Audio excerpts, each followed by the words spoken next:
زندگی کے جتنے دروازے ہیں مجھ پر بند ہیں. دیکھنا، حد نظر سے آگے بڑھ کر دیکھنا بھی جرم ہے. سوچنا، اپنے عقیدوں اور یقینوں سے نکل کر سوچنا بھی جرم ہے. آسماں در آسماں اسرار کی پرتیں ہٹا کر جھانکنا بھی جرم ہے. کیوں بھی کہنا جرم ہے، کیسے بھی کہنا جرم ہے. سانس لینے کی تو آزادی میسر ہے، مگر زندہ رہنے کے لیے انسان کو کچھ اور بھی درکار ہے، اور اس کچھ اور بھی کا تذکرہ بھی جرم ہے. اے ہنرمندان آئین و سیاست، اے خداوندان ایوان عقائد، زندگی کے نام پر بس ایک عنایت چاہیے. مجھ کو ان سارے جرائم کی اجازت چاہیے. جستجو کا سفر، تحریر ذیشان الحسن عثمانی، ترتیب و پیشکش radio Asian world UK، producer Saleem Gilani, executive producer Moftech solutions USA. جستجو کا سفر ایک فرضی اصلاحی ناول ہے. تمام کردار و واقعات فرضی ہیں، مگر یہ تمام کردار اور ماحول آپ کو روزمرہ زندگی میں روزانہ نظر آئیں گے. یہ آپ بیتی ہے اس مسافر کی جس کا سفر اس کی مرضی کے بغیر شروع ہوا، جس کے راہبر بارہا اپنی سمت بدلتے رہے، اور جس کا مقصد حیات لوگوں کی خواہشوں کی تکمیل رہ گیا. ہم دعوت دیتے ہیں آپ کو اس کہانی میں شرکت کی. آئیے اور روانہ ہو جائیے ہمارے ساتھ اس سفر میں، اور کوشش کریں سمجھنے کی اس ملک، اس معاشرے اور اس سے پروان چڑھتے ہوئے نوجوانوں کو.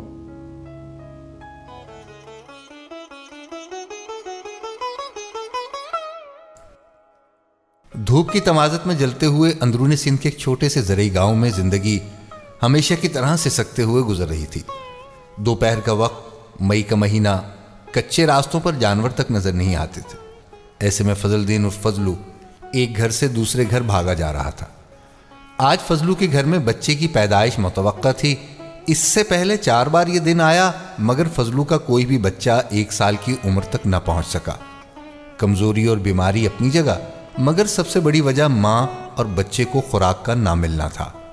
فضلو گاؤں کے زمیندار، جسے سب وڈیرا سائیں کے نام سے جانتے تھے، کے پاس ایک معمولی ہاری کی ملازمت کرتا تھا. تنخواہ وغیرہ تو کچھ نہیں، بس ڈیرے سے کچھ اناج اور سال میں 2 مرتبہ پرانے کپڑے مل جاتے تھے، جو فضلو کی کل کمائی تھی. وڈیرا سائیں کبھی خوش ہو کر کچھ پیسے دے دیں تو ان کی مرضی، لیکن ایسا کبھی کبھار ہی ہوتا تھا. دن بھر وڈیرا سائیں کے کھیتوں اور مویشیوں کی دیکھ بھال اور ان کی ایک آدھ جھوٹی تعریف فضلو کی زندگی کا واحد مقصد تھا. آج فضلو کی پریشانی کا سبب متوقع ولادت تھی، کیونکہ نہ تو گھر میں کھانے کو کچھ تھا اور نہ ہی نومولود کو ڈھانپنے کے لیے کوئی کپڑا، اور نہ ہی دوا کا انتظام، نہ ہی دوائی یا ڈاکٹر کی دستیابی. مفت میں اس دوپہر میں کون آئے؟ چچا فضلو ایک گھر سے دوسرے گھر اس آس پر جا رہا تھا کہ شاید کوئی مالی مدد میسر ہو جائے، مگر گاؤں میں تو سب کا حال ایک جیسا ہی تھا.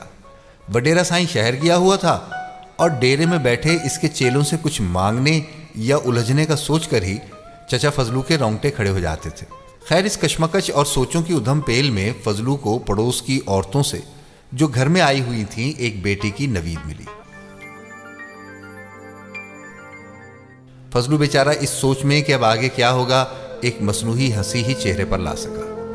اور کچھ سمجھ نہ آیا تو چچا فضلو گاؤں کی اکلوتی مسجد کے مولوی صاحب کے پاس چلا گیا اور عرض کی، مولوی صاحب، آج گھر میں بیٹے کی پیدائش ہوئی ہے، کوئی بھلا سا نام بتا دیں رکھنے کو، مگر نام ایسا ہو کہ بچہ بچ جائے کہ 4 سے پہلے کے جلدی ہی مر گئے. یہ کہہ کر فضلو فرت عقیدت سے مولوی صاحب کے ہاتھ آنکھوں پر لگا کر چومنے لگا. مولوی صاحب گویا ہوئے، فضلو دیکھ، ایسی خبر بغیر مٹھائی کے نہ لایا کر، اور اب تو تیرے بچے کی زندگی کے لیے دعا بھی مانگنی پڑے گی. کوئی تعویذ اور چلہ بھی لگانا ہوگا. تو تیری غربت اور اخلاص کو دیکھتے ہوئے 50 روپے میں یہ کام ہو جاوے گا.